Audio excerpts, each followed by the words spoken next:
નમસ્કાર મિત્રો, કેમ છો? આશા રાખું છું કે તમે બધા સહકુશળ હશો.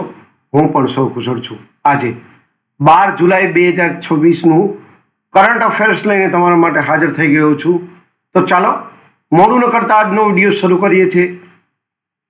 એની પહેલાં કહેવા માંગીશ કે ચેનલ પર નવા છો તો સબસ્ક્રાઈબ કરી લેજો. વિડીયો ગમે તો એક લાઇક કરી દેજો અને ભાઈબંધ દોસ્તાર ફેમિલી મેમ્બર સાથે આ વિડીયો શેર જરૂર કરજો, જે પણ લોકો ગવર્મેન્ટ એક્ઝામની તૈયારી કરશે.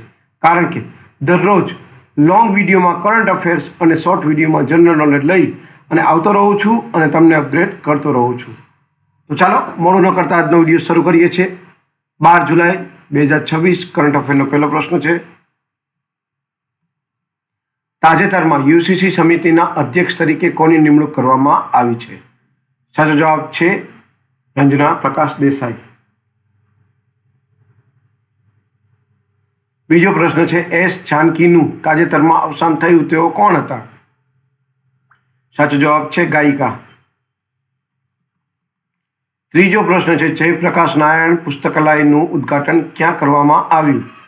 સાચો જવાબ છે નવી દિલ્હી અને અમિત શાહ દ્વારા કરવામાં આવ્યું. ચોથો પ્રશ્ન છે, વિલંબન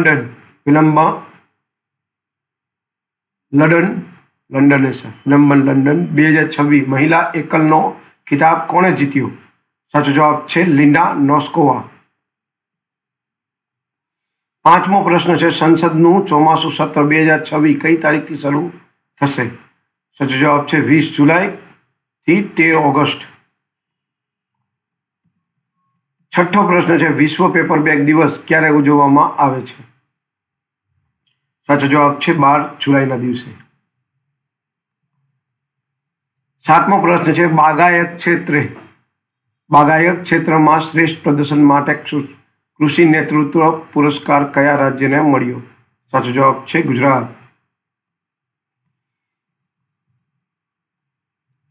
આઠમો પ્રશ્ન છે, એન્ટરટેનમેન્ટ નીતિ 2026 થી 29 શરૂ કરનાર પ્રથમ રાજ્ય કયું છે? સાચો જવાબ છે ગુજરાત. નવમો પ્રશ્ન છે, આધુનિક માનવ વન્યજીવ સંઘર્ષ ઉત્કૃષ્ટતા કેન્દ્રનું ઉદ્ઘાટન ક્યાં કરવામાં આવ્યું? સાચો જવાબ છે કોયમ્બતુર. 10મો અને છેલ્લો પ્રશ્ન છે, એડીબી દ્વારા વર્ષ 2026-27 માટે ભારતના જીડીપી વૃદ્ધિ દરનો અંદાજ કેટલો મૂકવામાં આવ્યો છે? સાચો જવાબ છે 6.6%. આ હતા 12 જુલાઈ 2026ના કરંટ અફેર્સ અને તેના જવાબો. વિડીયો ગમ્યો હોય તો વિડીયોને એક લાઇક કરી દેજો. ચેનલ પર નવા છો તો સબસ્ક્રાઇબ કરીને રાખજો, કારણ કે દરરોજ લોંગ વિડીયોમાં કરંટ અફેર્સ અને શોર્ટ વિડીયોમાં જનરલ નોલેજ લઈ અને આવતો રહું છું અને તમને અપડેટ કરતો રહું છું. તો આજ માટે આટલું જ. જય હિન્દ, વંદે માતરમ દોસ્તો.